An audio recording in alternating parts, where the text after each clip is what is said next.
بسم اللہ الرحمن الرحیم۔ السلام علیکم ناظرین کرام۔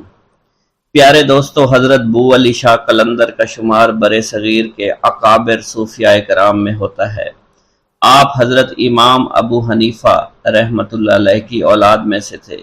آپ کے والد ماجد حضرت سالار فخر الدین کا تعلق کرمان سے تھا، جو کہ 6 صدی ہجری میں ہجرت کر کے پانی پت آباد ہو گئے تھے۔ حضرت بو علی شاہ قلندر صاحب کشف و کرامت ولی تھے۔ آپ نے اپنے کلام میں جذب و مستی اور کیفیت کا تذکرہ جا بجا فرمایا ہے۔ آپ کا کلام عارفانہ روایت کا ایک نمونہ ہے۔ آپ نے بچپن ہی میں قرآن مجید حفظ کرنے کے بعد دینی تعلیم حاصل کی اور اس سلسلے میں دہلی تشریف لے گئے۔ تعلیم سے فارغ ہونے کے بعد کئی سال تک دہلی کی ایک مسجد میں درس و تدریس اور فتاوی تحریر کرنے میں مشغول رہے۔ سیر و سیاحت صوفیہ کرام کی اہم خصوصیت ہے، لہذا اسی غرض سے درس و تدریس کو چھوڑ کر سیاحت کے لیے نکل پڑے اور کئی ممالک کا سفر کیا۔ سیر و سیاحت سے واپسی پر دوبارہ پانی پت تشریف لے گئے اور دین کی تبلیغ میں مصروف ہو گئے۔ آپ قطب الاقطاب حضرت خواجہ قطب الدین بختیار کاکی اوشی رحمۃ اللہ علیہ کے حلقہ ارادت میں شامل تھے۔ ان کے وصال کے بعد آپ حضور محبوب الہی حضرت خواجہ خواجگان نظام الدین اولیاء رحمۃ اللہ علیہ کے حلقہ ارادت میں شامل ہو گئے۔ بو علی شاہ قلندر پر اکثر جذب و مستی کی کیفیت طاری رہا کرتی تھی، جس کی وجہ سے آپ کی زندگی کا ایک بڑا حصہ جذب و مستی کی حالت میں گزرا۔ جذب و مستی کی کیفیت کے باوجود آپ نے کئی یادگار کتب تصنیف کی، لیکن وقت کے ساتھ ساتھ وہ کتب ناپید ہوتی چلی گئی۔ اس کے علاوہ آپ نے اپنے کلام پر مشتمل ایک دیوان بھی ترتیب دیا، جس میں عارفانہ وارداتوں کو بڑی خوبصورتی کے ساتھ بیان کیا گیا ہے۔ آپ کی شاعری جذب و مستی کی کیفیت کی آئینہ دار ہے۔ حضرت بو علی شاہ قلندر کے کئی مکتوبات بھی ملتے ہیں، جو کہ ایک مجموعے کی شکل میں ہیں۔ یہ مکتوب توحید، ترک دنیا، طلب آخرت وغیرہ کے موضوعات پر لکھے گئے ہیں، جس کا اسلوب نہایت سادہ اور دل نشین ہے۔ آپ کا اصل نام سید شیخ شرف الدین، جبکہ آپ بو علی شاہ کے لقب سے مشہور ہوئے۔ حضرت بو علی شاہ قلندر کا سلسلہ نسب مختلف واسطوں سے حضرت امام اعظم ابو حنیفہ تک پہنچتا ہے، جہاں سے یہ سلسلہ زوتی و نو مسلم زرتشی تک جا پہنچتا ہے، جنہوں نے ایران سے ہجرت کر کے کوفہ میں حضرت علی رضی اللہ تعالی عنہ کے دست مبارک پر بیعت کی اور ان کا ہم نشین مقرر ہوا اور اعلیٰ تعلیم ظاہر و باطن اسلام سے منور فیض یاب ہو کر معمولی انسان سے اعلیٰ انسان بنا، جس کے بیٹے ثابت کی پیدائش پر حضرت علی رضی اللہ تعالیٰ عنہ نے دعائے خاص فرمائی تھی: اے اللہ تعالیٰ، یہ تیرا ہی کرم ہے کہ گم کردہ انسانوں نے ہدایت پائی اور تیری دستگیری سے زوتی کو آتشی پرستی کے ہجوم سے نکالا اور ایمان کے دشوار گزار اور کٹھن راستوں پر استقامت بخشی۔ زوتی تیرے بندے علی ابن ابی طالب سے حسن ظن رکھتا ہے اور علی ابن طالب کو تیری بے پناہ رحمت پر یقین ہے۔ اور یہ اسی دعا کا اثر تھا کہ زوتی کے بیٹے ثابت کے ہاں دنیا اسلام کا عظیم الشان اور مایہ ناز فرزند تولد ہوا، جس نے فقی امام اعظم کی حیثیت سے دنیا معلومہ پر اپنی عظمت و بزرگی اور علمیت کے لازوال نشان چھوڑے، جس کے پیروکار اس دور سے لے کر آج تک لاکھوں کی تعداد میں موجود ہیں اور تا حشر موجود رہیں گے۔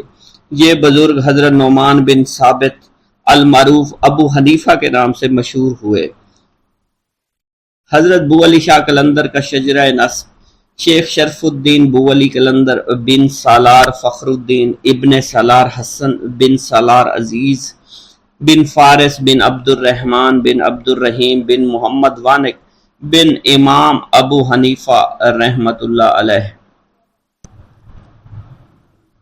حضرت شیخ شرف الدین بو علی قلندر کے اجداد اور والدین کے بارے میں تاریخ خاموش ہے، اور کہیں کہیں اگر کوئی بات ملتی ہے تو اس کا باہم ارتباط کرنا از حد مشکل ہو جاتا ہے۔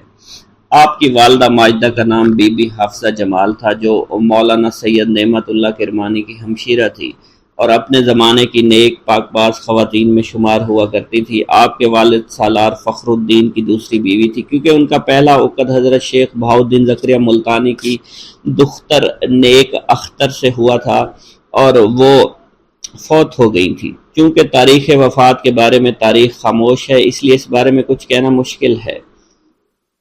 حضرت شیخ شرف الدین بو علی قلندر کا تعلق حضرت امام ابو حنیفہ کے خاندان سے تھا۔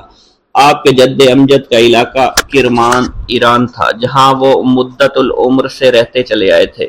تاتاریوں نے جب کرمان پر حملہ کیا تو کرمانیوں نے تاتاریوں کو منہ توڑ جواب دیا تھا۔ کرمانیوں کے عظیم فتح نے ان کو دنیا بھر میں شہرت عطا کی۔ اسی وجہ سے کرمان قبیلے کے ہر شخص کے نام کے ساتھ اعزازی طور پر سالار کا لفظ لگا ہوتا ہے۔ یہی لقب خاندانی لحاظ سے شیخ فخر الدین کے ساتھ بھی لگا ہوا تھا اور وہ سالار فخر الدین کہلانے لگے۔ بو علی شاہ قلندر کے والد ماجد حضرت سالار فخر الدین ہمدان کے رہنے والے تھے۔ بچپن میں ہی آپ نے قرآن پاک حفظ کر لیا اور پھر 17 سال کی عمر میں تحصیل علوم سے فراغت کے بعد درس و تدریس کے شعبے سے وابستہ ہو گئے۔ حضرت سالار پر بچپن ہی سے عشق کا غلبہ تھا۔ آپ طبعاً حساس واقع ہوئے تھے، جب بھی کسی حسین شے کو دیکھتے تو طبیعت مخلوق کی طرف مائل ہو جایا کرتی۔ مجاز میں حقیقت کا رنگ نظر آنے لگا۔ ایک روز قلندروں کے ایک جماعت ہمدان میں داخل ہوئی۔ ان کے ہمراہ ایک حسین و جمیل لڑکا تھا جس سے آپ کو لگاؤ ہو گیا۔ جب قلندروں کی جماعت وہاں سے جانے لگی، آپ بھی ان کے پیچھے ہو گئے۔ قلندروں نے جب آپ کو دیکھا کہ اگر ہمارے ساتھ چلنا ہے تو پھر ہماری جیسی صورت اختیار کرنی پڑے گی، چنانچہ آپ نے اپنی ابروؤں کو صاف کروا لیا، ان کے ساتھ ہو لیے۔ قلندروں کی یہ جماعت جب مختلف شہروں قصبوں سے ہوتی ملتان پہنچی تو بہاؤالدین زکریا نے باطنی قوت سے مشاہدہ کر لیا کہ یہ نوجوان غلط راستے پر چل رہا ہے۔ آپ نے اس نوجوان کے عشق مجاز کو عشق حقیقی میں بدلنے کی ٹھان لی تھی۔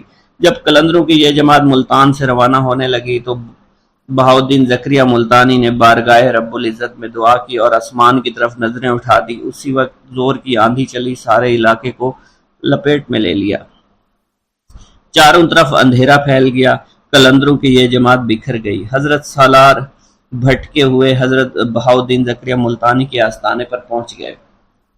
بہاؤالدین زکریا نے آپ کو سینے سے لگایا، اس کے دل سے اس نوجوان کی غلط محبت کو مٹا کر رکھ دیا اور ان کا سینہ عشق الہی سے معمور کر دیا۔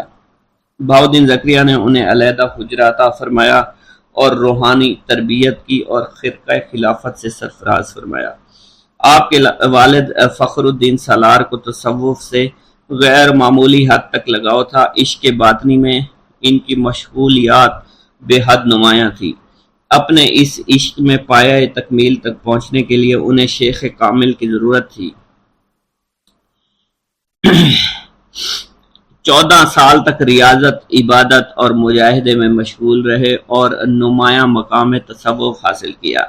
آپ کی شرافت اور شغل باطن سے پوری طرح مطمئن ہونے کے بعد حضرت سید محمد کرمانی نے اپنی بہن حافظہ جمال سے نکاح کر دیا، جو اپنے دور کی عفت مآب اور نیک خاتون تھی۔ اس خاتون کے بطن سے شادی سے پہلے اللہ تعالیٰ نے سالار فخر الدین کو لڑکا عطا فرمایا۔ اس کا نام سید کرمانی نے نظام الدین رکھا اور اس کی ظاہری باطنی تربیت کا بیڑا شاہ محمد کرمانی نے اٹھایا۔ جب نظام الدین جوان ہوئے، ان کو فکر معاش ہوئی اور اپنے علاقے کرمان سے ہجرت کر کے پانی پت روانہ ہو گئے۔ حضرت سالار فخر الدین نے نظام کو کئی خطوط لکھے اور ملاقات کی خواہش کا اظہار کیا، مگر شاہی ملازمت سے چھٹی نہ ملی، جس کی وجہ سے وہ اس خواہش کے اظہار میں ہی تقبیل سے مجبور ہوئے اور وطن واپس نہ جا سکے۔ جب معاملہ از حد بے قراری اور اداسی کی انتہا تک پہنچا تو مجبوراً اپنی بیوی کو لے کر پانی پت کی جانب روانہ ہوئے۔ بالآخر طویل مسافت طے کر کے بروز جمعہ اپنے بیٹے نظام الدین کے پاس پانی پت پہنچ گئے اور اسی طرح دونوں باپ بیٹا باہم ملے۔ اس سے ان کے اندر خوشی کی سرشاری اور بے تابی محبت کی ایسی لہر پیدا ہوئی کہ والدین اپنے بیٹے نے ایک دوسرے سے جدا ہونا گوارا نہیں کیا اور والدین متفقہ فیصلے کے بعد نظام الدین کے پاس رہنے لگے۔ آپ کی تاریخ کا سال نہیں مل سکا، البتہ آپ کا مزار مبارک پانی پت کے شمالی جانب موجود ہے۔ بسم اللہ الرحمن الرحیم۔ حضرت بو علی شاہ قلندر پر اکثر کیفیت جذب و سکر طاری رہتی تھی۔ آپ کئی کئی دن اس حالت میں مستغرق رہتے تھے اور اپنے ظاہر کے بارے میں آپ کو کچھ ہوش باقی نہ رہتی تھی۔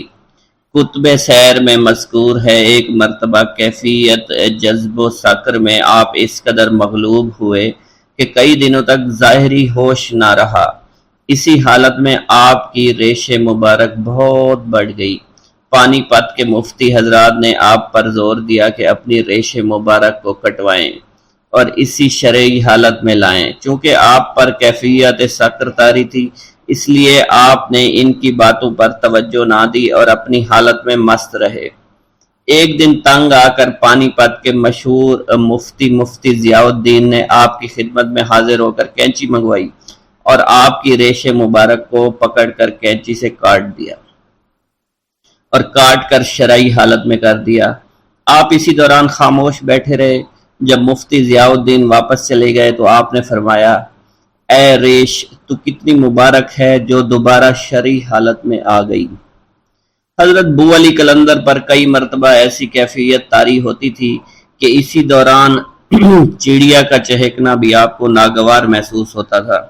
ایسے موقع پر آپ کیفیت جلال میں ہوتے۔ جب کسی چیز کی طرف نظر کرتے تو وہ چیز جل کر راکھ ہو جایا کرتی۔ کتب سیر میں مذکور ہے کہ ایک مرتبہ آپ اسی کیفیت میں بیٹھے تھے کہ ایک بارات کا نزدیک سے گزر ہوا۔ بارات ڈھول کی تھاپ میں شور مچاتی ہوئی نزدیک سے گزری۔ آپ کو یہ ناگوار گزرا۔ آپ نے جلالی کیفیت میں نظر اٹھا کر بارات کی طرف دیکھا تو بارات غائب ہو گئی۔ ادھر جب بارات مقررہ وقت پر دلہن کے گھر نہ پہنچی تو انہوں نے پریشانی کی حالت میں بارات کو تلاش کرنا شروع کر دیا۔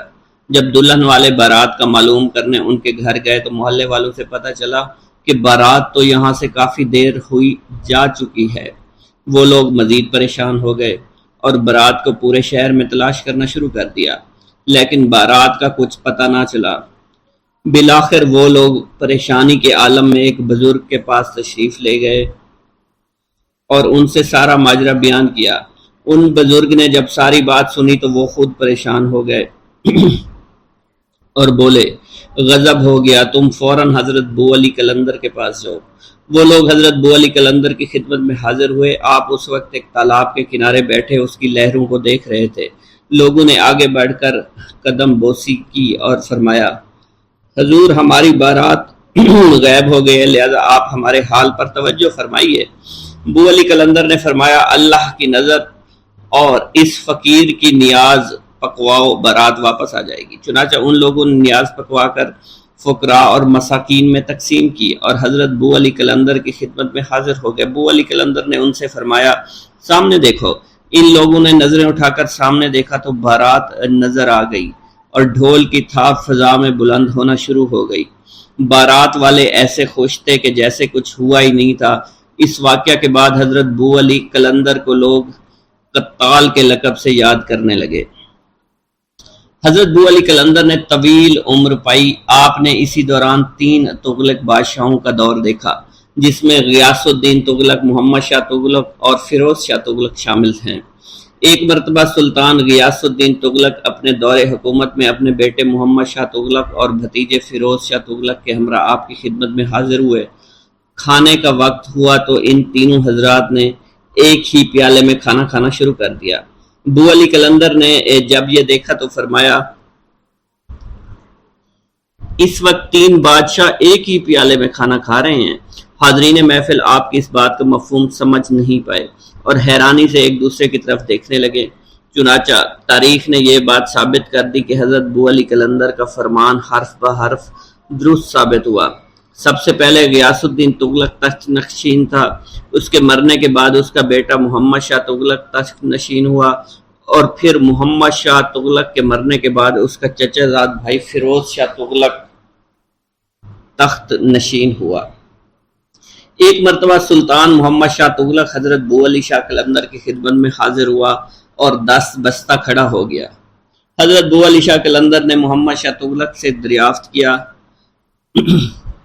محمد شاہ تو یہاں کتنے دن کھڑا رہے گا؟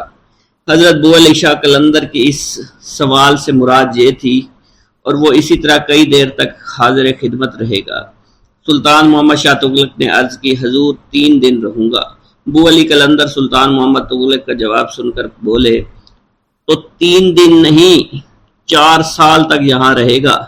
آپ کی بات سن کر سلطان محمد تغلق سمجھ گیا۔ آپ نے اس کی عمر کی طرف اشارہ کیا، چنانچہ اس واقعہ کے ٹھیک 4 سال بعد سلطان محمد شاہ تغلق کا انتقال ہو گیا۔ مکتوب بو علی شاہ قلندر رحمۃ اللہ علیہ۔ مکتوبات آپ کے مرید اختیار الدین کے نام ہیں اور یہ مکتوب سالک کے لیے ایک رہنما کی حیثیت رکھتے ہیں۔ ان مکتوبات میں عشق و محبت، اسرار و رموز، ترک کے دنیا اور حقیقت کے راز آشکار کیے گئے ہیں۔ ذیل میں نمونہ کے طور پر مکتوبات کے کچھ حصے پیش کیے جا رہے ہیں۔ نمبر 1، عاشق نے اپنے عشق سے تمہارے وجود کا ملک بنایا ہے تاکہ اپنے حسن و جمال کو تمہارے آئینہ میں دیکھ سکے اور تم کو اپنے رازدان جانے، اور اس کا یہ فرمان تمہاری ہی شان میں ہے، انسان میرا بھید ہے، لہذا تم بھی عشق بنو تاکہ اس کے حسن کا جلوہ دیکھ سکو اور اس دنیا کی بجائے اس دنیا کی پہچان کرو جو کہ حضرت محمد مصطفیٰ صلی اللہ علیہ وآلہ وسلم کی ملکیت ہے۔ اپنی تخلیق کا راز جاننے کی کوشش کرو کہ تمہیں تخلیق کرنے کے پیچھے اس کا کون سا راز کار فرما ہے۔ اے دوست، تمہیں کچھ معلوم بھی ہے کہ خیال اور فکر کا کیا حل ہوا ہوگا؟ جب وہ تم کو نظر آئے گا تو تم کو معلوم ہوگا کہ یہ قسمت میں لکھا تھا تمہارے سامنے آ گیا۔ نمبر 3، اے دوست، جب اللہ تبارک و تعالیٰ تم پر اپنے انعامات و کرامات کی بارش شروع کرتا ہے تو تم کو تم سے دور کر دیا جاتا ہے اور یہ عشق کا آغاز ہوتا ہے۔ پھر وہ تم پر حسن ظاہر کرتا ہے اور جب تم اس حسن کا مشاہدہ کرنے لگو تو معشوق کو پہچاننے لگتے ہو اور پھر عاشق بن کر معشوق ہو جاؤ۔ اسی معشوقی کے ذریعے ہی سے تم اس عاشق کی پہچان کر پاؤ گے۔ حضرت بو علی شاہ قلندر کا یہ دیوان عشق و مستی کی کیفیت کی پرجلال اور بلند آہنگ تعبیر ہے۔ اس کے لب و لہجے اور زبان و بیان میں ایک قادرانہ، حاکمانہ، زور آور دعا پائی جاتی ہے۔ حضرت بو علی قلندر نے عشق کی عظمت کو حسن کے مقابلے میں ابھارنے کی کوشش کی ہے اور یہ ان کے قلندرانہ مزاج کا اظہار ہے۔ بو علی شاہ قلندر کا دیوان اشعار کی حیت، ترکیب ہستی اور حسن و امتزاج کے لحاظ سے شاہبیت کا درجہ رکھتے ہیں اور قارئین کرام اہل ذوق حضرات کے لیے ان کی ہر غزل، ہر شعر، ہر مصرع، ہر لفظ ہزاروں خوشہ انگوز سمیٹے نظر آتا ہے۔ حضرت بو علی شاہ قلندر کے دیوان میں سے انتخاب کردہ غزلوں کو بما تشریح پیش کیا گیا ہے۔ اس دیوان میں میں نے جب سے محبوب کا چہرہ دیکھا اپنے آپ کو بھلا دیا اور میں محبوب کا حسن دیکھ کر مست ہو چکا ہوں۔ بو علی شاہ قلندر فرماتے ہیں، میں جس طرف بھی نظر کرتا ہوں مجھے اس کے سوا کچھ دکھائی نہیں دیتا۔ میرے نزدیک وہ مومن اور کافر میں یکساں ہے۔ مجھے اس کے عذاب کا کوئی ڈر نہیں، نہ ہی ثواب کی کچھ امید ہے۔ یہ اس کی مرضی ہے، وہ چاہے تو مجھے جنت میں ڈال دے، چاہے تو جہنم میں ڈال دے۔ میری جنت تو اس کا دیدار اور اس سے دوری میرے لیے دوزخ سے بڑھ کر ہے۔ اس کا قرب میرے لیے سب کچھ ہے۔ وہ عطا کرنے والا ہے، میں خطا کرنے والا ہوں، اور جتنے میری گناہ زیادہ ہیں اتنی ہی اس کی رحمت زیادہ ہے۔ جب مجھ جیسے غافل کی آنکھ کھلتی ہے تو اس کی وحدت ظاہر ہوتی ہے۔ عشق کو آسان سمجھنے والوں اس کی وسعت سے غافل ہو۔ اگر تم عشق کے سمندر میں غوطہ زن ہو تو تمہیں پتہ چلے کہ یہ ایک ایسا سمندر ہے جس کا کوئی کنارہ نہیں۔ اگر میں اس کے عشق میں ڈوب کر ایک مستانہ نعرہ بلند کروں تو دنیا کا نظام ایک ہی لمحے میں بگڑ جائے۔ حضرت بو علی شاہ قلندر فرماتے ہیں کہ دوست و محبوب کی صورت کو ہزاروں سجدے کرتے ہیں لیکن کسی نے تیری وفا کے باغ سے کوئی پھل نہیں کھایا ہے۔ اسرائیل علیہ السلام بھی تیری صورت کے آشنا نہیں، ورنہ وہ یہ نہ کہتے کہ یار سجدے سے بے نیاز ہیں۔ اور جو لوگ تیری صورت پرستی کے منکر ہیں وہ خود میں آپ اپنے وقت کے عیسیٰ علیہ السلام ہیں، لیکن حقیقت میں گدھے کی دم ہے۔ آپ فرماتے ہیں کہ جو لوگ بت کی عبادت کرتے ہیں وہ دھوکے میں ہیں اور اگر وہ تیرے چہرے کے ایک نقطے سے باخبر ہوتے تو ایسا کبھی نہ کرتے۔ حضرت آدم علیہ السلام کو سجدہ تو چہرے کے لیے کیا گیا کیونکہ تیرے عشق تو ہر پردے میں سے دیکھ لیتے ہیں۔ تیرے چہرے کا جمال تو ہم بحرہ بار میں دیکھتے ہیں، اس کوچے میں انا الحق کا نعرہ لگانے والے معتبر نہیں ہیں۔ حضرت بو علی شاہ قلندر فرماتے ہیں کہ مجھے قلندری تو تیرے جمال کی بدولت ہی نصیب ہوئی، اور اس کا انکار کرنے والے عشق کے راز سے بے خبر ہیں۔ بسم اللہ الرحمن الرحیم۔ چوروں اور ڈاکوؤں کے دھاوے شروع ہو گئے تھے۔ یہ بھوک سے مارے ہوئے لوگوں کو پکڑ پکڑ کر باندی اور غلام بنا کر فروخت کرنے لگے تھے۔ ایک ایسا ہی ظالم حضرت رابعہ بصری رحمۃ اللہ علیہ پر بھی نازل ہوا۔ اس نے آپ کو پکڑ کر ایک تاجر کے ہاتھوں فروخت کر دیا۔ روایت میں اس تاجر کا نام عتیق بتایا گیا ہے، جس نے انہیں آگے کسی اور کے ہاتھ بیچ ڈالا۔ ایک یہ روایت بھی مشہور ہے کہ آپ کی بہنوں نے غربت اور تنگ دستی سے تنگ آ کر خود آپ کو بیچ دیا تھا، لیکن ہماری تحقیق کے مطابق یہ روایت بے بنیاد باطل ہے اور کسی بھی مستند تاریخی ذریعے سے اس کی تصدیق آج تک نہیں ہوئی۔ حضرت رابعہ کا یہ مالک بڑا سنگ دل شخص تھا، رات رات بھر آپ کو اپنی خدمت پر مامور رکھتا اور آپ کی کم عمری اور زبوں حالی پر اس کو ذرا بھی ترس نہ آیا کرتا۔ آپ نہایت صبر اور خاموشی کے ساتھ اس کی خدمت کرتی رہیں۔ جب بھی موقع ملتا آپ نماز کے لیے کھڑی ہو جاتی اور رو رو کر پروردگار سے کہتی کہ اے میرے رب، تو مجھے جس حال میں بھی رکھے مجھے منظور ہے، اگرچہ میں غلامی کی مصیبت میں مبتلا ہوں، خدمت گزاری کی مشقتیں سہ رہی ہوں، لیکن اگر تو مجھے اس حال میں رکھنا چاہتا ہے تو مجھے کسی اور حال کی خواہش نہیں، میں تو صرف اتنا چاہتی ہوں کہ تو مجھ سے راضی ہے یا ناخوش۔ شاید حضرت رابعہ بصری کو احساس ہو گیا تھا کہ اللہ کی رضا اس وقت انہیں اس حال میں رکھنے کی ہے، اس کی وجہ کوئی ناراضی نہیں بلکہ یہ محض ایک آزمائش ہی ہے۔ اپنے آقا کی خدمت میں انہیں کوئی تکلیف محسوس نہیں ہوتی تھی، کیونکہ جو اللہ کی رضا کے جویا ہوتے ہیں وہ ساری دنیا کی مصیبتوں سے بے پرواہ ہو جایا کرتے ہیں۔ ایک دن آپ کے آقا نے آپ کو کسی چیز کی خریداری کے لیے بازار بھیجا، وہاں ایک بدگماش شخص آپ کے پیچھے لگ گیا۔ آپ اپنی جان بچانے کے لیے بھاگی، بھاگتے بھاگتے آپ کو ٹھوکر لگی، آپ گری، آپ کا ہاتھ ٹوٹ گیا۔ اسی حالت میں آپ گھر آئیں۔ جب نماز کے لیے کھڑی ہوئیں تو صرف اتنا کہا، اے میرے پروردگار، جو تیری رضا، اگرچہ میری تکلیف میں اس درد کا اضافہ اور ہو گیا، لیکن اگر تو اس میں راضی ہے تو میں بھی راضی ہوں۔ واقفان حال کے لیے حضرت رابعہ بصری کا یہ صبر و شکر باعث حیرت نہیں، کیونکہ آپ جیسے اللہ کے نیک بندے ایک ایسی وسیع دنیا، ایک ایسے بلند سطح کے باشندے ہوتے ہیں کہ جہاں بڑی بڑی تکالیف اور حوادث بھی چھوٹے محسوس ہوا کرتے ہیں۔ اسی رات رابعہ بصری نماز کے لیے کھڑی ہوئی تو دل کا عالم ہی کچھ اور پایا۔ آج آپ اللہ سے رحم کی دعائیں مانگنے لگی، التجا کرنے لگی، آپ کو غلامی کی زنجیروں سے نجات مل جائے، آپ کی دعاؤں کی صدا آپ کے آقا کے کان تک پہنچ جائے۔ وہ کان لگا کر سننے لگا۔ اس نے سنا کہ رابعہ کہہ رہی تھی، اے پروردگار، تجھے معلوم ہے میرا دل تیری اطاعت کا خواہ ہے، میری آنکھیں تیری خدمت سے ٹھنڈی ہیں، اگر معاملہ میرے ہاتھ میں ہوتا تو میں ایک لحظہ بھی تیری عبادت سے غافل نہ ہوا کرتی، مگر تو نے میرا معاملہ ایک سنگ دل انسان کے ہاتھ میں دے دیا ہے۔ یہ الفاظ سن کر آقا کا دل کانپ اٹھا۔ اس نے اٹھ کر رابعہ بصری کو دیکھنا چاہا تو اسے یوں لگا جیسے اس کے سر پر ایک چراغ روشن ہے جس سے سارا کمرہ بکہ نور بنا ہوا ہے۔ فوراً آگے بڑھ کر اس نے بی بی رابعہ بصری سے اپنے خطاؤں کی معافی مانگنی چاہی اور کہا، آپ میری طرف سے آزاد ہیں، اگر آپ کا جی چاہے تو میرے پاس رہیں اور جی چاہے تو کسی ایسی جگہ چلی جائیں جہاں آپ کو خوشی ملتی ہو۔ اس غیر متوقع انعام پر حضرت رابعہ بصری حیران رہ گئی۔ ایک لمحے کو انہیں یقین نہ آیا کہ غلامی کا بوجھ ان کے کاندھوں سے اتر چکا ہے۔ آپ نے بارگاہ الہی میں ہاتھ بلند کیے اور اپنے رب کا شکر ادا کرنے لگی۔ جس نے انہیں اس عذاب سے نجات دلائی تھی، جس نے ان کے ماں باپ کی وفات کے وقت انہیں گرفت میں لے رکھا تھا۔ یقیناً غلامی کی اس کیفیت میں انہیں دن رات جان توڑ مشقت کرنا پڑی تھی۔ برتن مانجھ مانجھ کے اور کپڑے دھو دھو کے آپ کی ہتھیلیاں پھٹ گئیں اور ہاتھ بے رنگ ہو گئے تھے۔ فرش اور دیواروں کی صفائی کرتے کرتے آپ کی کمر دکھنے لگی تھی۔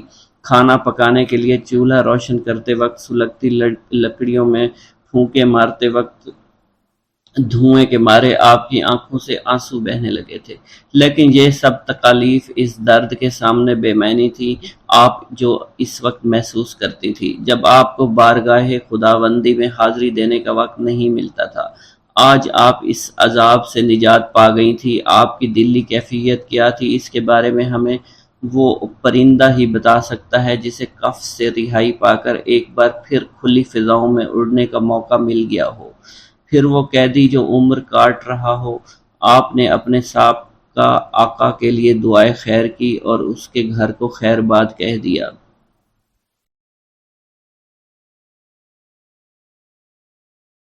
آزادی پانے کے بعد آپ کہاں گئیں، کن کن حالات سے گزرتی رہیں اور قوت لا یموت حاصل کرنے کے لیے کن ذرائع کو اختیار کرتی رہیں، اس بارے میں کوئی تفصیلی تذکرہ تاریخ کی کتب میں موجود نہیں۔ کوئی نہیں جانتا کہ آپ نے کبھی شادی بھی کی یا نہیں، آپ کی اپنی بہنوں سے دوبارہ ملاقات ہوئی یا نہیں، آپ نے باقاعدہ تعلیم کہاں سے حاصل کی اور اس وقت حکمرانوں سے آپ کا تعلق کیسا رہا۔ آپ ایک آزاد کردہ کنیز تھی۔ اس زمانے کے عرب میں آزاد کردہ غلاموں اور کنیزوں کو موالی کے زمرے میں شمار کیا جاتا تھا، اور خصوصاً بنی امیہ کے دور میں موالی کے مسئلے کو بڑی اہمیت دی جاتی تھی، کیونکہ ان کی سیاست حسب نسب پر مبنی تھی اور وہ لوگوں کے مقام و مرتبے کا تعین ان کے حسب نسب دیکھ کر ہی کیا کرتے تھے۔ موالی کو انہوں نے کسی قسم کا کوئی حق نہیں دیا، جس کے رد عمل کے طور پر آگے چل کر فقہاء نے اس مسئلے کو بڑی اہمیت دی اور اس پر کئی کتابیں لکھی گئیں۔ فن و فکر ادب کو موالی سے خاص تعلق رہا ہے۔ ان میں ایسے ایسے شعراء ادباء پیدا ہوئے جو اہل عرب سے بھی سبقت لے گئے۔ اتنا یقین کیا جا سکتا ہے کہ رابعہ بصری آزادی پانے کے بعد دنیاوی تمطراق سے منہ موڑ کر ایسی مجالس میں شریک ہونے لگی جہاں زاہدوں، عابدوں، صوفیاء اور علماء کا گزر ہوا کرتا تھا۔ آپ ہنوز نوجوان تھی اور اس عمر میں آپ کا ایسی مجالس میں شریک ہونا خصوصی انفرادیت رکھتا ہے، کیونکہ آپ سے پہلے اور آپ کے بعد کوئی ایسی خاتون ہمیں نظر نہیں آتی جس نے اس دنیا میں دنیا ترک کر کے حصول علم و عرفان کے لیے اپنی زندگی مختص کر دی ہو۔ چند روایات کے مطابق آپ بصرہ سے کوفہ تشریف لے گئی، جو اس وقت ایک بڑا علمی مرکز تھا اور جہاں روزگار علماء کی ایک بڑی تعداد موجود تھی۔ مختصر سے عرصے میں آپ نے علوم دینیہ میں مہارت حاصل کر لی، بلکہ اس معاملے میں مردوں پر بھی سبقت لے گئیں۔ فقہ و حدیث و تفسیر کے اسرار و رموز آپ بخوبی سمجھا کرتی تھی، ہر چھوٹے بڑے مسئلے سے آگاہ تھیں اور بہت بڑی احادیث بھی آپ کو ہمیشہ یاد تھیں۔ ان علوم میں آپ نے اس قدر مہارت حاصل کر لی تھی کہ جب آپ وعظ فرماتی تو بڑے بڑے محدث اور فقہاء بھی حیران رہ جاتے۔ پیارے دوستو، یہ تو کسی کو معلوم نہیں کہ حدیث اور فقہ میں آپ کے استاد کون کون تھے۔ البتہ یہ امر طے شدہ ہے کہ بڑے بڑے علماء بھی آپ کی خدمت میں بڑی نیازمندی کے ساتھ حاضر ہوا کرتے تھے۔ ان میں ایک ممتاز نام حضرت سفیان ثوری رحمۃ اللہ علیہ کا ہے، جو امام ابو حنیفہ کے معاصر تھے اور جنہیں امیر المومنین فی الحدیث کے لقب سے یاد کیا جاتا ہے۔ مشہور بزرگ حضرت مالک بن دینار بھی آپ سے گہری عقیدت رکھا کرتے تھے۔ سبحان اللہ! اس باوقار علمی فضا میں فقہ، روایات اور لغت کے مفکرین و علماء آپ کے اپنے شہر بصرہ میں بھی کوئی کمی نہیں تھی۔ اس کے علاوہ متضاد طرز زندگی اور طرز فکر رکھنے والی شخصیات بھی ہمیشہ موجود ہوا کرتی تھی، اور ان سے ہٹ کر ایک اور روش حیات تھی جسے زہد کا نام دیا جاتا ہے۔ اس راہ کے چلنے والے گہری حد تک مذہب پرست تھے، جنہیں تعیش و انحراف سیاست سے نفرت تھی۔ یہ لوگ خدا کے سوا اور کسی چیز سے رغبت نہیں رکھتے تھے۔ مدتوں آپ کا یہی دستور رہا۔ آپ کے مجاہدے کی شدت اور نفس کے محاسبے کی سختی کا عالم یہ تھا کہ اگر ان بنیادی راحتوں کے حصول پر بھی نفس کو ملامت کرنے سے باز نہ رہتی جو ہر شخص، ہر انسان کی جسمانی ضرورتوں کا حصہ ہیں، جیسا کہ نیند آ جانا، تو اٹھ کر آپ اپنے آپ سے کہتی، اے نفس تو کب تک سوئے گا اور کب تک خراٹے لیتا رہے گا، اور وہ دن قریب ہے کہ تو ایسی نیند سو جائے گا کہ پھر یوم حشر کی چیخو پکار ہی تجھے جگا سکے گی۔ اپنے نفس پر یوں ملامت کرتے رہنے کا مقصد یہی ہے کہ یہ کبھی غفلت میں نہ پڑا رہے اور ہمیشہ اللہ کی یاد میں ہی رہے۔ آپ کا یوں دنیا سے منہ موڑ لینا اور اللہ کی طرف توجہ کرنا اس زمانے کی فضا کے مطابق تھا، کیونکہ اس دور کے اکثر بزرگان کا یہی وتیرہ تھا۔ ان بزرگان کی خواہش تھی کہ مسلمانوں میں نشاط و طرب اور لہو و لعب عام نہ ہو اور وہ یاد الہی سے غافل نہ ہو پائیں۔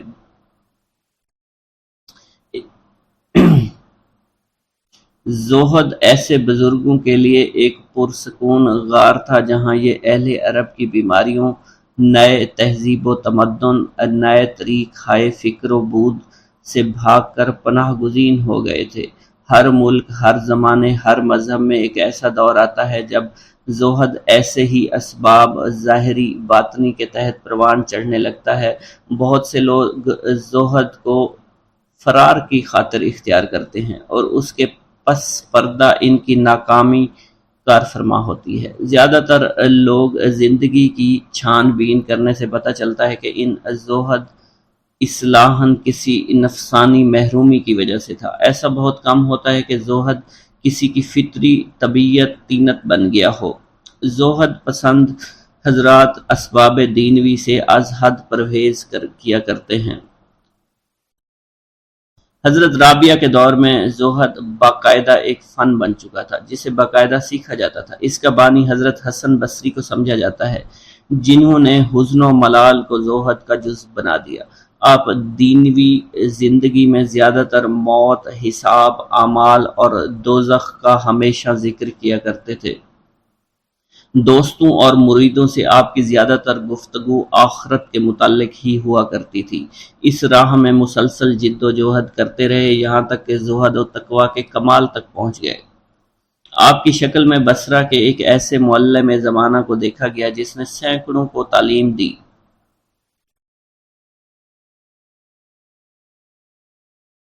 تاہم حضرت رابعہ بصری جیسے مخلصین نے آپ کی جلائی ہوئی شمع کو روشن رکھا۔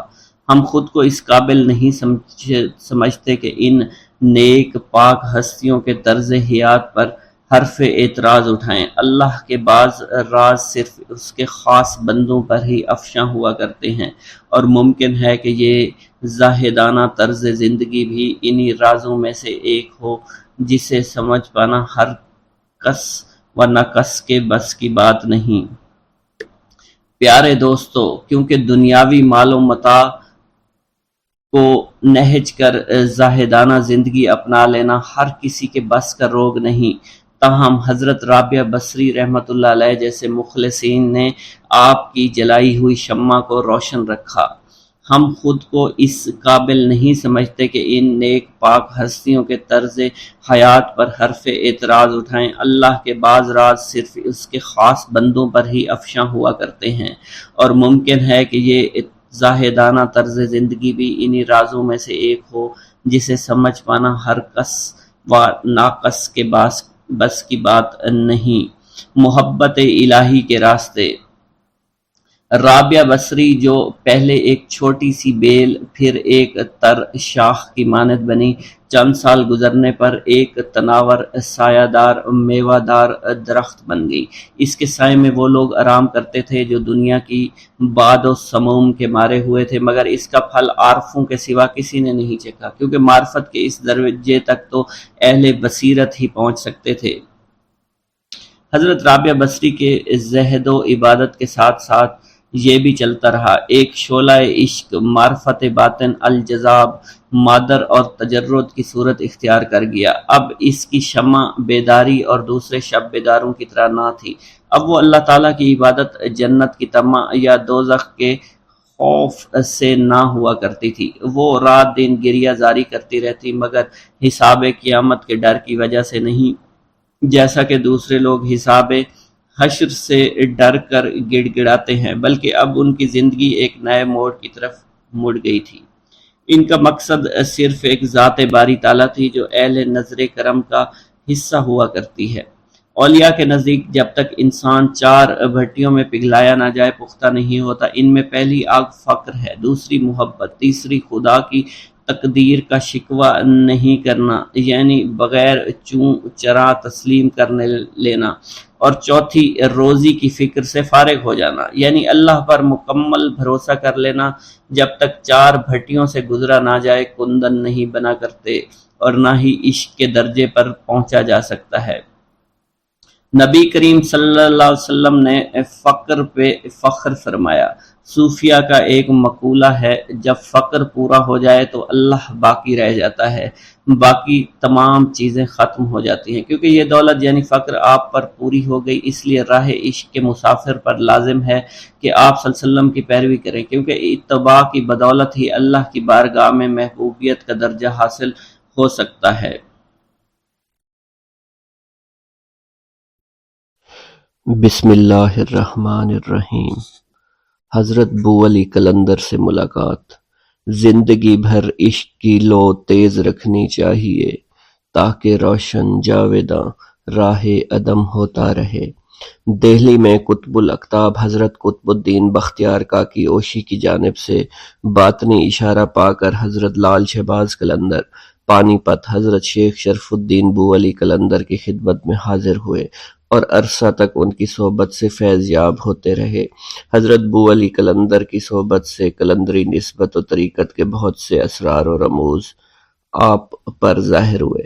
حضرت لال شہباز قلندر نے حضرت شیخ شرف الدین بو علی قلندر کی خدمت میں رہ کر حصول فیض کیا تو ایک دن حضرت شیخ شرف الدین بو علی قلندر نے فرمایا، اے عثمان، تم ہمارے دوست ہو، تم سے ہمیں خصوصی لگاؤ ہے، تمہاری منزل آسان ہو چکی ہے، تمہارے راستہ میں کوئی رکاوٹ نہیں ہے، ہم ضرور تمہیں اس سرزمین پر رہنے کا حکم دیتے، لیکن چونکہ اس علاقہ میں پہلے ہی بہت سے قلندر موجود ہیں، اس لیے سرزمین سندھ کو تم جیسے قلندر کی سخت ضرورت ہے، وہاں کے لوگوں کو تمہاری رہنمائی اور رہبری کی ضرورت ہے، اس لیے بہتر یہی ہے تم سندھ چلے جاؤ، سندھ وارد ہونے سے پہلے ملتان تشریف لے جانا، اس کے بعد سندھ میں اپنے مستقل ٹھکانے کی تلاش میں نکل پڑنا اور سندھ کے لوگوں کو اپنے روحانی فیض سے نوازنا۔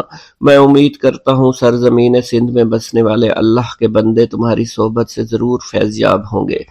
حضرت لال شہباز قلندر شیخ شرف الدین بو علی قلندر کے مشورہ کے مطابق پانی پت سے روانہ ہوئے اور براستہ لاہور ملتان میں تشریف لائے اور پھر وہاں سے سندھ کے علاقہ سہونج تشریف لے گئے، جہاں آپ نے قیام کیا اور رشد و ہدایت کا فریضہ سر انجام دیا، اور جہاں آج آپ کا مزار مرجع گاہ خلائق خاص و عام ہے۔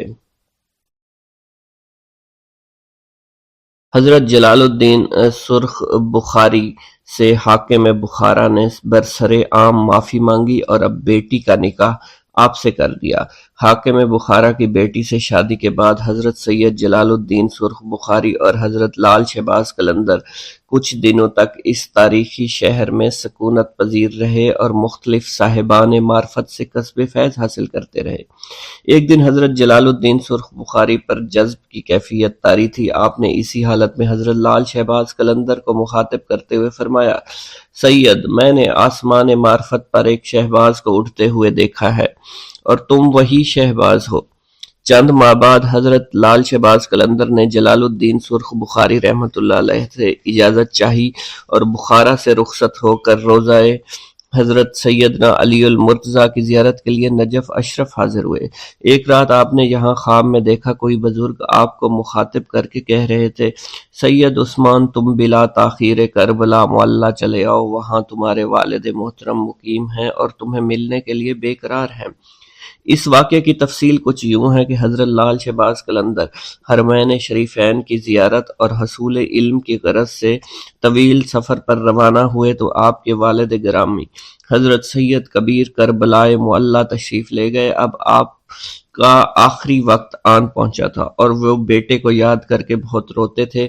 اسی دوران لال شہباز قلندر نے عالم خواب میں بزرگ کی ہدایت سنی اور پھر دوسرے دن ہی آپ کربلا معلی روانہ ہو گئے۔ حضرت سید کبیر نے اپنے بیٹے کو سینے سے لگایا اور وصیت کرتے ہوئے فرمایا، اے فرزند، یہ دنیا دارالامتحان ہے۔ میں نے اپنے اللہ سے عمر بھر بس ایک ہی دعا کی ہے کہ وہ ذات پاک تمہیں ہر آزمائش میں ثابت قدم رکھے۔ اس واقعہ کے کچھ روز بعد ہی حضرت سید کبیر اس دنیا سے رخصت ہو گئے۔ سید کبیر کی وفات کے بعد لال شہباز قلندر کربلا معلی سے سبزوار تشریف لے گئے۔ یہاں آپ کے پیر و مرشد حضرت ابراہیم رحمۃ اللہ علیہ سکونت پذیر تھے۔ اپنے مرید کو دیکھ کر حضرت بابا ابراہیم خوش ہو گئے۔ سید، تم سے ملاقات کے لیے ہی اللہ تعالیٰ نے مجھے زندہ رکھا تھا۔ لال شہباز قلندر آپ دیدہ ہو گئے۔ شیخ محترم، ابھی سالہ سال آپ کا سایہ ہمارے سروں پر قائم رہے گا۔ حضرت بابا ابراہیم نے فرمایا، نہیں سید، فرشتہ اجل میرے دروازے پر آن پہنچا ہے، بس اندر آنے کی دیر ہے۔ یہ فرما کر بابا ابراہیم نے اپنے پیر و مرشد کا خرقہ اور دیگر تبرکات لال شہباز قلندر کے حوالے کیے اور فرمایا، میرے پاس تمہارا جتنا خرقہ تھا تمہیں مل گیا۔ جب میں دنیا سے گزر جاؤں تم جمال شاہ مجرد کی خدمت میں حاضر ہو جانا، وہی تمہاری تکمیل فرمائیں گے۔ حضرت لال شہباز قلندر مرشد کی جدائی کے تصور سے بہت ہی رنجیدہ اور ملول تھے، مگر وقت معلوم کسی کو ٹالے نہیں ملتا۔ چند روز کے بعد حضرت بابا ابراہیم بھی دار فنا سے دار بقا کی طرف کوچ کر گئے۔ والد گرامی سید کبیر کے انتقال کے بعد یہ دوسرا المناک سانحہ تھا جسے حضرت لال شہباز قلندر نے بڑی شدت سے محسوس کیا۔ مختصر سے عرصے میں دو محبوب ترین ہستیوں سے بچھڑنا اور پھر ان صدمات کو برداشت کرنا آسان کام نہیں تھا، مگر حضرت لال شہباز قلندر منزل تسلیم و رضا کے مسافر تھے، اس لیے آپ نے اسلام کے روایتی صبر و تحمل کا مظاہرہ کیا۔ والد ماجد اور پیر مرشد کے فراق میں آپ کی آنکھیں اشک بار تھیں، مگر ہونٹوں پر شور و فغاں بالکل بھی نہیں تھا۔ بسم اللہ الرحمن الرحیم۔ مہراج، یہ وہی شخص ہے جس کے ہاتھوں آپ کی زندگی اور اقتدار کو شدید خطرہ لاحق ہوگا۔ بالآخر چوپٹ راجہ نے اپنے علاقے کے کچھ جادوگروں کو طلب کیا اور درویش کے بارے میں مشورہ کیا۔ بہت غور و فکر کے بعد تمام جادوگر ایک ہی نتیجے پر پہنچے اور ان بدبختوں نے چوپٹ راجہ کے روبرو اس مسلمان درویش کی روحانی طاقتوں کا اعتراف کرتے ہوئے کہا، مہاراج، اس شخص کی اڑان بہت اونچی ہے، بدقسمتی سے ہمیں اس مقام تک رسائی حاصل نہیں ہے۔ ہمارا علم و ہنر مسلمان درویش کا کچھ بھی نہیں بگاڑ سکتا۔ جادوگروں کے اس اعتراف پر چوپٹ راجہ بہت برہم ہوا اور ان سے کہا، جب تم لوگ میرے دشمن کو دفع نہیں کر سکتے تو پھر تمہارا عدم اور وجود دونوں برابر ہیں۔ اس دوران ایک جادوگر نے چوپٹ راجہ سے کہا، اگر ایک ترکیب پر عمل کیا جائے تو اس سے آپ کو اپنے دشمنوں سے چھٹکارا مل سکتا ہے۔ چوپٹ راجہ نے وہ ترکیب پوچھی تو جادوگر نے کہا، اگر کسی طرح مسلمان درویش کے شکم میں حرام غذا داخل کر دی جائے تو اس کی ساری روحانی طاقت زائل ہو جائے گی اور پھر تو ہمارے پاس جادو کی شکتی اس پر غالب آ جائے گی۔ چوپٹ راجہ نے جادوگر کا یہ مشورہ قبول کر لیا اور پھر کچھ دن تک درویش کی خدمت میں حاضر ہو کر اپنے عقیدت کا اظہار کرتا رہا۔ یہ چوپٹ راجہ کی سیاسی چال تھی اور وہ اپنے منافقانہ عمل سے یہ تاثر دینا چاہتا تھا کہ اس نے مسلمان درویش کے وجود کو تسلیم کر لیا ہے۔ آخر چوپٹ راجہ نے ایک روز کسی حرام جانور کا گوشت پکوایا، کئی خوان سجا کر مسلمان درویش کی خدمت میں بھیج دیے۔ خدمتگاروں نے چوپٹ راجہ کی نظر قبول کی اور تمام خوان اپنے مرشد کی خدمت میں پیش کر دیے۔ درویش نے خدام سے پوچھا، یہ کیا ہے؟ خدام نے عرض کیا، راجہ نے آج فقیروں کی دعوت کی ہے۔ درویش نے خان سے کپڑا اٹھایا اور کھانا دیکھتے ہی درویش کا رنگ متغیر ہو گیا، پھر چہرے پر غیظ و جلال کے آثار نمایاں ہوئے۔ خدام حیرت و سکوت کے عالم میں مرشد کی بدلتی ہوئی کیفیت کو دیکھ رہے تھے۔ ہمارا خیال تھا کہ وہ کافر اتنی نشانیاں دیکھنے کے بعد ایمان لے آئے گا، مگر جس کی تقدیر میں ہلاکت و بربادی لکھی جا چکی ہو اسے اللہ کے سوا کوئی ٹال نہیں سکتا۔ یہ فرما کر درویش نے کھانے سے بھرا ہوا خوان الٹ دیا۔ درویش کے اس عمل سے خدام پر لرزہ طاری ہو گیا اور پھر دوسرے ہی لمحے زمین پر لرزنے لگی۔ سیون شریف زلزلے کی لپیٹ میں تھا، زمین نے 2-3 کروٹیں لی اور طاقت و اقتدار کا سارا کھیل ہی ختم ہو گیا۔ ادھر درویش کے سامنے خوان الٹا پڑا تھا اور ادھر چوپٹ راجہ کے قلعہ کی بنیادیں الٹ گئی تھی۔ سینکڑوں منکرین ملبے میں دب کر ہلاک ہو چکے تھے اور پھر کچھ دن کے بعد ان کی ہڈیاں گل سڑ کر خاک ہو گئیں۔ یہ درویش مشہور بزرگ حضرت سید لال شہباز قلندر تھے، جن کے ہیبت و جلال سے باطل پرستوں کی صفوں میں شگاف پڑ گئے۔ ہزاروں پتھر کے پجاریوں نے اپنے ہاتھوں سے کشکے کے نشان کھرٹ ڈالے اور گلے میں پڑے ہوئے زنار توڑ کر پھینک دیے۔ درختوں، جانوروں، ستاروں، چاند اور سورج کو سجدہ کرنے والوں نے اللہ کی وحدانیت پر گواہی دی اور حضور نبی کریم صلی اللہ علیہ وسلم کی رسالت کا اقرار کیا۔ کتب سیر میں منقول ہے کہ حضرت لال شہباز قلندر کے خوف سے جو طوائفیں ترک سکونت اختیار کر کے کسی اور محلے میں چلی گئی تھی انہیں سکون قلب میسر نہیں ہو سکا، یہاں تک کہ وہ حضرت لال شہباز قلندر کی خدمت میں دوبارہ حاضر ہوئیں۔ آپ کے دست مبارک پر تائب ہو کر حلقہ اسلام میں داخل ہو گئی۔ حضرت لال شہباز قلندر سیون شریف میں 649 ہجری میں تشریف لائے اور اس ضمن میں انہوں نے ایک فارسی شعر سے تاریخ نکالی ہے: چوں باز آشیانہ قدس شہباز، سیوستان را نمودہ جنت آسا، خود تاریخ از روی اخلاص نمود آفتاب دین گفتہ۔ اخلاص کے پہلے حرف الف کے عدد آخری مصرع کے عدد سے جمع کیے جائیں تو 649 ہجری برآمد ہوگا۔ حضرت لال شہباز قلندر رحمۃ اللہ علیہ، حضرت بہاؤالدین زکریا ملتانی رحمۃ اللہ علیہ اور ان کے فرزند حضرت صدر الدین عارف رحمۃ اللہ علیہ کے ساتھ سیر و سفر کرتے ہوئے ٹھٹھا پہنچے اور وہاں آپ کی ملاقات پیر پٹ سیوی سے ہوئی۔ پیر پٹ نے 642 ہجری میں وفات پائی، اس لیے اس سے ظاہر ہوتا ہے کہ آپ اس سے پہلے سندھ میں وارد ہوئے۔ سیر و سیاحت کے بعد 649 میں سیون میں آ کر قیام کیا۔ تاریخ مصنوعی اور تاریخ فیروز شاہی میں ملتان کے گورنر سلطان محمد سے آپ کی ملاقات کا ذکر بھی آیا ہے۔ سلطان محمد غیاث الدین بلبن کے فرزند تھے اور 669 ہجری میں ملتان کے حاکم مقرر ہوئے۔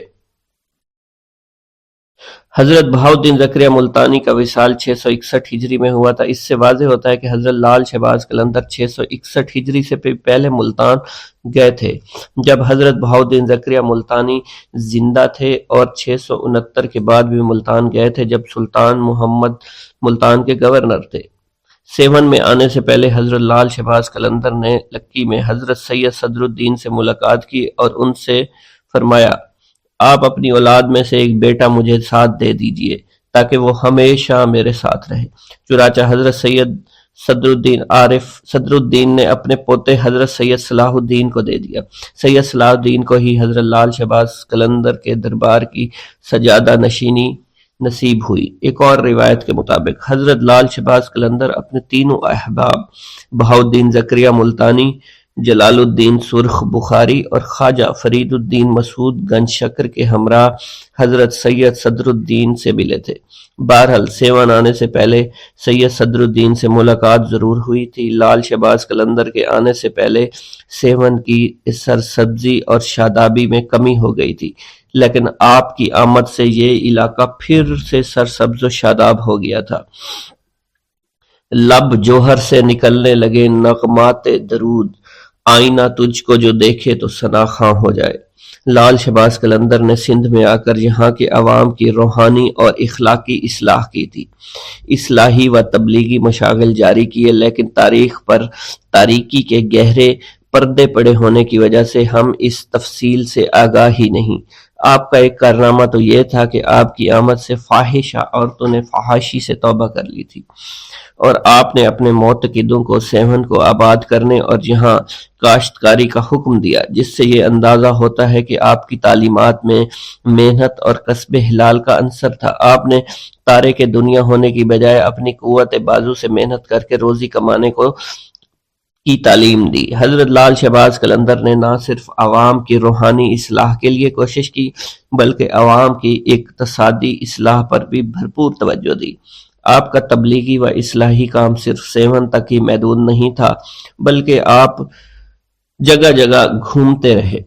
تحفۃ الکرام اور لب تاریخ میں ہے، لال شہباز قلندر بہاؤالدین زکریا ملتانی اور بابا فرید الدین اور حضرت سید جلال الدین سرخ بخاری سندھ میں بہت گھومے پھرے، لوگوں کو دین اسلام کی تعلیم سے آگاہ کیا۔ حضرت لال شہباز قلندر کے سندھ میں گھومنے اور تبلیغ اسلام کے سلسلے میں تحفۃ الکرام میں لکھا ہے، رکن پور حضرت شاہ رکن الدین ملتانی کے نام پر ایک گاؤں ہے۔ یہاں سومروزاد کے ایک شیخ ریحان رہتے تھے۔ شیخ رکن الدین ان کی زیارت کے لیے یہاں تشریف لائے اور اسی نسبت سے اسے رکن پور کہا جانے لگا۔ شیخ ریحان کا اصلی نام چنیسر تھا۔ کہا جاتا ہے اتفاق سے کسی وقت شیخ رکن الدین اور لال شہباز قلندر وہاں آ نکلے، آپ سے ملاقات کی، آپ کو شہد روٹی دودھ کی فرمائش کی جو آپ نے پوری کر دی۔ حضرت لال شہباز قلندر شیخ ریحان کے فرزند شیخ درود کی شہادت کے بعد فاتحہ خوانی کے لیے گئے تھے۔ اگر یہ دونوں روایتیں درست ہیں کہ لال شہباز قلندر شیخ ریحان سے بھی ملے تھے اور وہاں بھی گئے تھے، تو یہ روایت صحیح نہیں کہ شیخ رکن الدین ملتانی بھی شیخ ریحان سے ملاقات ہوئی تھی۔ حضرت بہاؤالدین زکریا ملتانی آپ کی اولاد کا سندھ میں آنا جانا تو ثابت ہے، کیونکہ سندھ میں آپ کے بہت سے مرید تھے۔ ہو سکتا ہے کہ حضرت شیخ رکن الدین ملتانی شیخ ریحان کے بہت بعد میں آئے ہوں۔ مشہور پہاڑ ہے حاجی منگ نامی ایک اہل بزرگ وہاں مدفون ہے جو حضرت شیخ بہاؤالدین زکریا ملتانی کے ہم اثر تھے۔ اس کے علاوہ حاجی منگ پہاڑ میں حضرت لال شہباز قلندر کی کندری نامی ایک نہر بھی ہے، جس کے دونوں اطراف میں فرحت بخش باغات اور فقیروں کے پرسکون آستانے ابھی بھی ہیں۔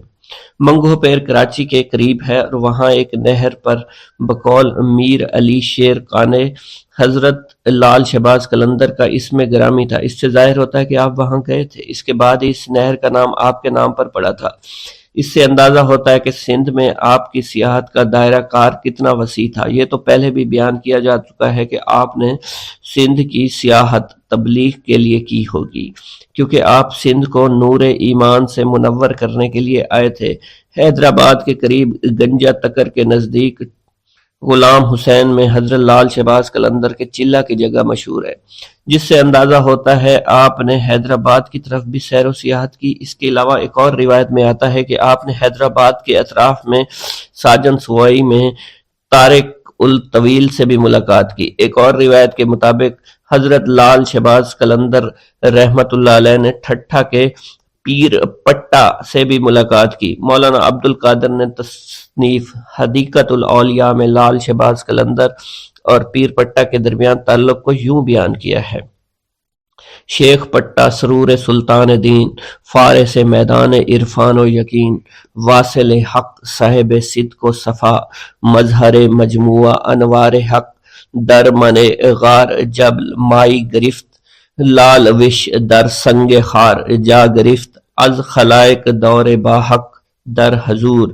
مخفی از چشمہ چون در دیدہ نور، کس بنودا مطلع بر حال شان، گوہر بودا نہائے در جوف کاں، اتفاقاً شیخ عثمان شہباز، آل شہ سردار دین سرفراز، ہمراہ شیخ الشعور صدر الدین شیخ زکریا بہاؤالدین امین۔ اس سے معلوم ہوتا ہے حضرت لال شہباز قلندر، شیخ بہاؤالدین زکریا اور شیخ صدر الدین عارف اس جگہ سے گزرے تھے جہاں شیخ پٹا رہتے تھے۔ جب وہ گزر رہے تھے تو ان کو معلوم ہوا یہاں کوئی اہل دل رہتا ہے۔ اس کے بعد وہ ان سے ملے۔ شیخ پٹا یقین ہے حضرت شیخ بہاؤالدین زکریا ملتانی کے مرید ہوئے۔ اس سے بخوبی واضح ہوتا ہے کہ حضرت لال شہباز قلندر رحمت اللہ علیہ نے شیخ بہاؤالدین زکریا ملتانی اور ان کے فرزند کے ساتھ سندھ کا تبلیغی دورہ کیا تھا۔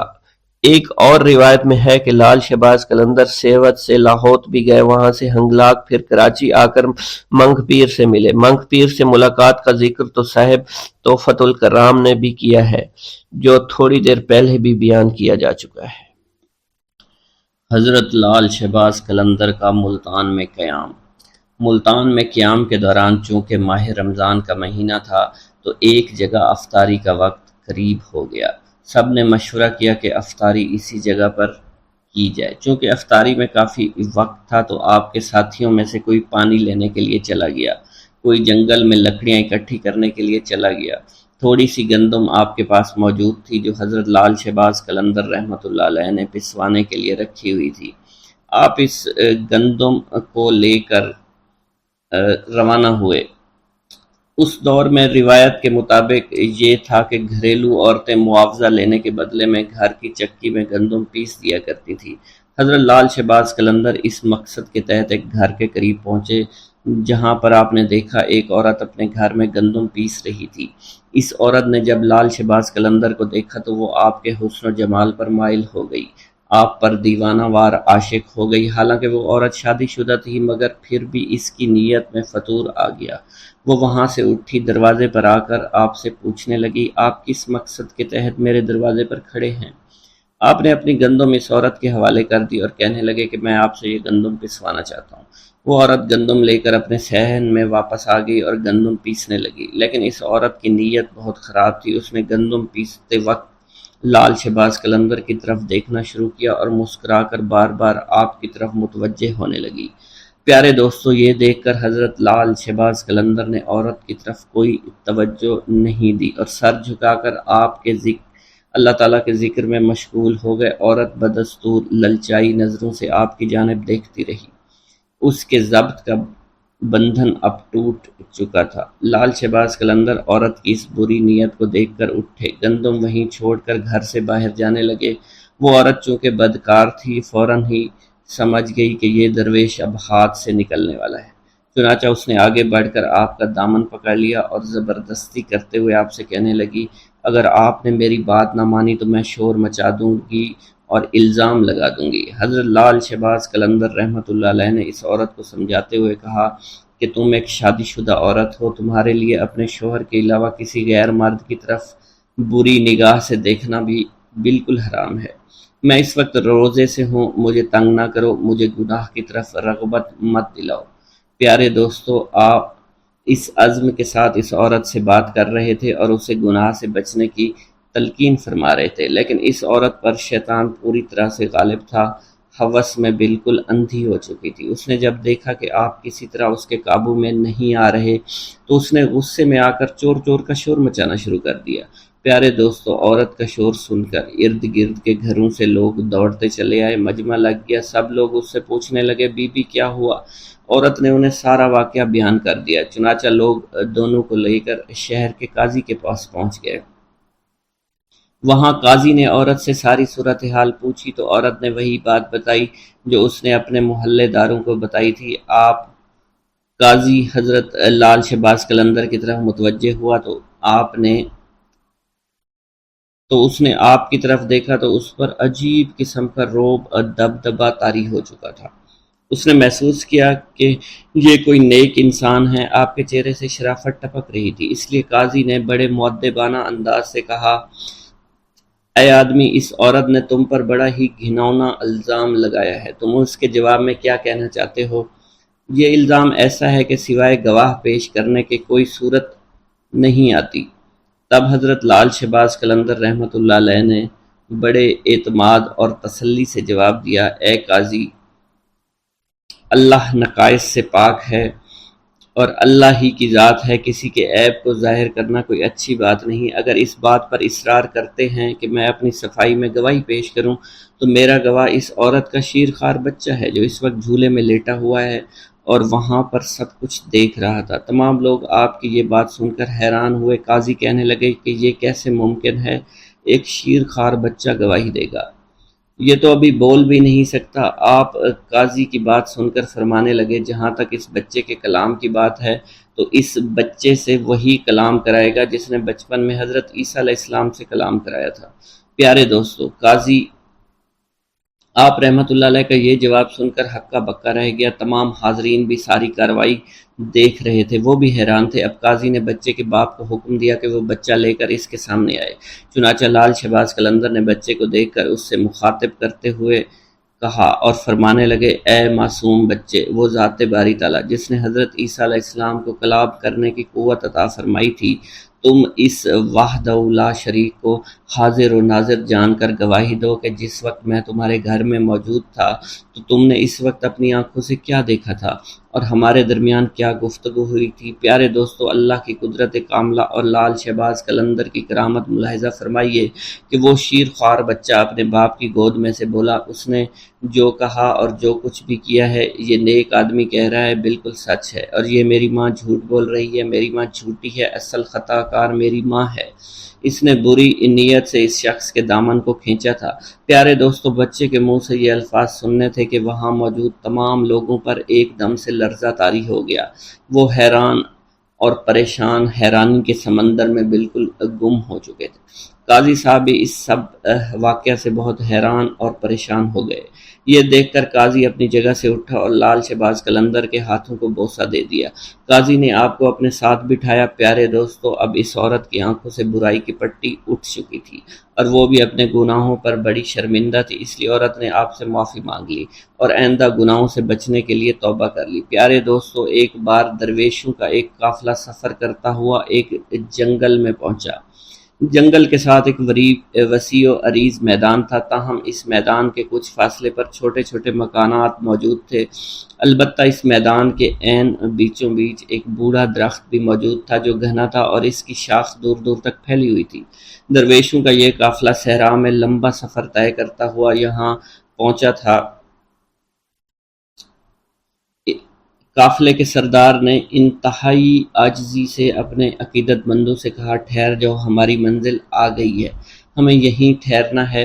عقیدت مندوں کے قدم یوں ساکت ہو گئے جیسے کبھی متحرک ہی نہیں تھے۔ ایک مرید خاص نے اپنے رہنما سے پوچھا، یا حضرت، ہمارا قیام اس میدان میں کس جگہ پر ہوگا؟ تو ان کے سردار نے کہا کہ وہ سامنے جو گھنا سایہ دار درخت نظر آ رہا ہے اس کے نیچے ہم قیام فرمائیں گے اور اللہ کی عبادت اور ریاضت کریں گے۔ قافلے کے پیشوا نے ایک لمبی دعا کی اور رب تعالیٰ سے التجا کی کہ وہ دنیا اور آخرت کی بھلائی عطا فرمائے۔ پیارے دوستو، ابھی دعا سے فراغت نہیں ہوئی تھی کہ درخت کے نیچے مقیم مردان خدا نے دیکھا لوگوں کی ایک معقول تعداد دھیرے دھیرے ان مکانوں کی طرف بڑھ رہی تھی، کچھ فاصلے پر جو موجود تھے، اور پھر جو رات اپنے جوبن پر آئی اور مکانات سے ناچ گانے کی آوازیں آنے لگیں۔ یہ آوازیں خاص طور پر ان مکان کے اوپر کے منزلوں سے آتی تھیں۔ مریدین نے بڑی حیرانگی سے ایک دوسرے کی طرف دیکھا کیونکہ یہ آوازیں عبادت کی آوازوں سے مختلف تھیں اور ان کی عبادت میں مخل ہو رہی تھی۔ جب انہوں نے اپنے مرشد کو انتہائی سکون و اطمینان کے ساتھ عبادت میں مشغول دیکھا تو تمام عقیدت مندوں نے اس ہنگامے کے باوجود اپنی ریاضت اور عبادت جاری رکھی، مگر ان کے دل میں پریشانی ضرور تھی۔